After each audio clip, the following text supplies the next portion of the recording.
বিশ্ববাজারে বৈদ্যুতিক গাড়ি শিল্পে চীন এখন যে নেতৃত্বের জায়গায় পৌঁছেছে তা আবারও প্রমাণ হলো সাংহাই অটো শো 2025-এ।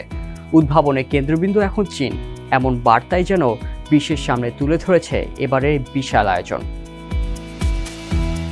সাংহাইয়ের এই প্রদর্শনীটির আয়তনে ছিল 60টিরও বেশি ফুটবল মাঠের সমান, যেখানে দেশি বিদেশি নির্মাতারা তাদের নতুন মডেল ও প্রযুক্তি প্রদর্শনে প্রতিযোগিতা নেমেছিল।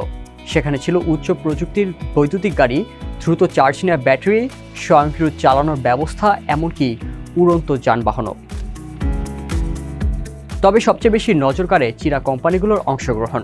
বিশেষ করে বিওয়াইডির নতুন স্পোর্টস কার ডেঞ্জার জেড আকর্ষণ করেছে সবার। গাড়িটি উন্মোচনের সময় বিখ্যাত গাড়ি ডিজাইনার ওলফগ্যাং এগার এটিকে বললেন আবেগ ও পারফরমেন্সের এক অনন্য প্রতীক।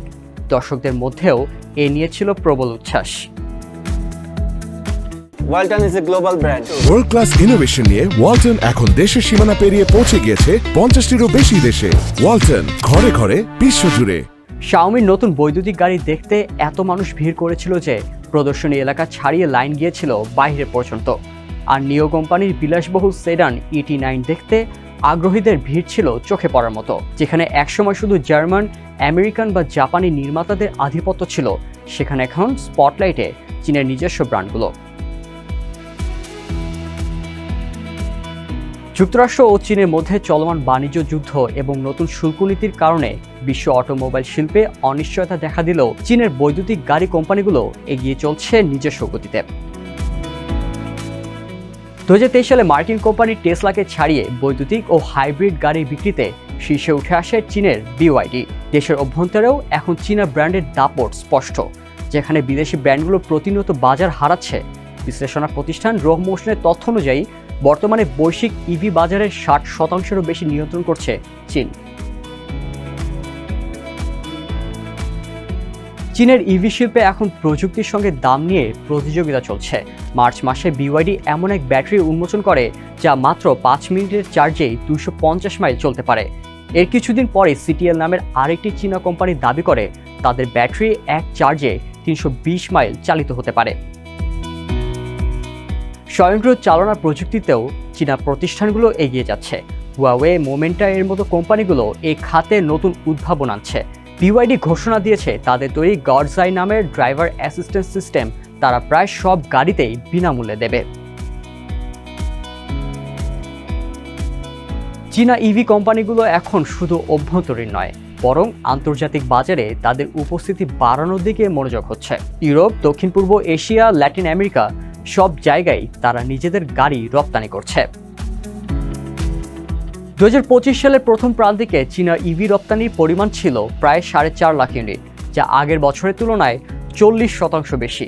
তবে দেশটির বাজারে অতিরিক্ত উৎপাদন ও মুনাফা সংকট অনেক প্রতিষ্ঠানকে বিদেশিমুখী হতে বাধ্য করেছে। বিশ্লেষকদের মতে চীনা কোম্পানিগুলো এখন প্রধান লক্ষ্য বৈশ্বিক বাজারে শীর্ষস্থান নিশ্চিত করা। মাত্র 2 দশক আগেও চীনে কোনো উল্লেখযোগ্য গাড়ির সংস্কৃতি ছিল না। 1970-এর দশকের শেষে যখন দেশটি তার অর্থনীতি বিশ্বের জন্য উন্মুক্ত করেছিল, তখন ব্যক্তিগত গাড়ির সংখ্যা ছিল খুবই সীমিত। সে সময় চীন পরিচিত ছিল সাইকেলের দেশ হিসেবে। 2000-এর দশকে ব্যাপক অর্থনৈতিক প্রবৃদ্ধির ফলে বিপুল মানুষ মধ্যবিত্ত শ্রেণীতে প্রবেশ করে এবং ব্যক্তিগত গাড়ির মালিকানা দ্রুত বাড়তে থাকে। বিদেশি কোম্পানিগুলো যারা আগে বাজারে প্রবেশ করেছিল তারা তখন স্থানীয় অংশীদারের সঙ্গে যৌথ উদ্যোগে কোম্পানি গড়ে তোলে। চীন সরকার বিদেশি কোম্পানিগুলোকে বাধ্য করে স্থানীয়দের সঙ্গে প্রযুক্তি ভাগাভাগি করতে, ফলে দেশীয় কোম্পানিগুলো প্রযুক্তিগতভাবে সমৃদ্ধ হতে থাকে। তবে তখনও দেশীয় ব্র্যান্ডগুলো দ্বিতীয় শ্রেণীর হিসেবে গণ্য হতো। তবে সময় বদলেছে, সরকারের পরিকল্পিত বিনিয়োগ ও মধ্যবিত্ত শ্রেণীর মধ্যে ইভির গ্রহণযোগ্যতা বৃদ্ধির ফলে এখন এই খাতের চিত্র বদলে গেছে। 2009 সালে যখন টেসলা যুক্তরাষ্ট্রের সরকারের কাছ থেকে $50 কোটি ঋণ নেয়, ঠিক তখনই চীনও নিউ এনার্জি ভেহিকেল খাতে বিনিয়োগ শুরু করে। সরকার ইভি ভিত্তিক পাবলিক বাস ও ট্যাক্সি বহর গড়ে তোলে, চার্জিং স্টেশন তৈরি করে, কর ছাড় ও ভর্তুকির মাধ্যমে ব্যবস্থা তৈরি করে। চীনা সরকারি গণমাধ্যম অনুযায়ী এক দশকে সরকারের প্রণোদনার পরিমাণ ছিল আনুমানিক $20 বিলিয়ন।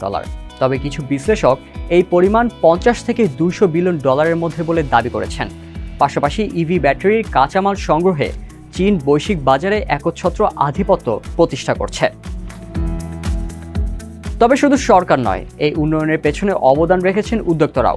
বিওয়াইডির প্রতিষ্ঠাতা ওয়ান চুয়াংফু এবং বিনিয়োগকারী ওয়ারেন বাফেটের মতো মানুষদের কারণে চীনা কোম্পানিগুলো বৈশ্বিক অঙ্গনেও জায়গা করে নিয়েছে। বর্তমানে চীনে বিক্রি হওয়া গাড়ির প্রায় অর্ধেকই ইভি বা হাইব্রিড।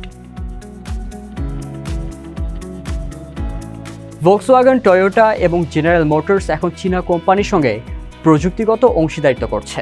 যেমন ভক্সওয়াগন এক্সপেং $70 কোটি বিনিয়োগ করেছে। অন্যদিকে টয়োটা ও জিএম কাজ করছে মোমেন্টা নামে একটি চীনা প্রযুক্তি প্রতিষ্ঠানের সঙ্গে। বিশ্লেষকরা এই উদ্যোগকে বলেছেন বিদেশি কোম্পানির পাল্টা আক্রমণ। চীন ও যুক্তরাষ্ট্র বাণিজ্য উত্তেজনা আরও তীব্র হতে পারে। ইভিতে ব্যবহৃত সেমিকন্ডাক্টরের রপ্তানিতে বিধিনিষেধ আসতে পারে। এরই মধ্যে কিছু চীনা কোম্পানি বিকল্প ব্যবস্থা নেওয়া শুরু করেছে। বিশেষজ্ঞদের মতে বিশ্ব অটোমোবাইল শিল্প এখন দুই ধারায় বিভক্ত হওয়ার পথে।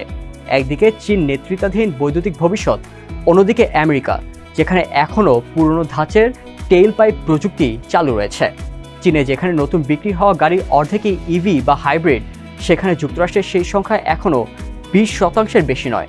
এমনটাই বলছে মার্কিন জ্বালানি তথ্য প্রশাসনের সর্বশেষ তথ্য।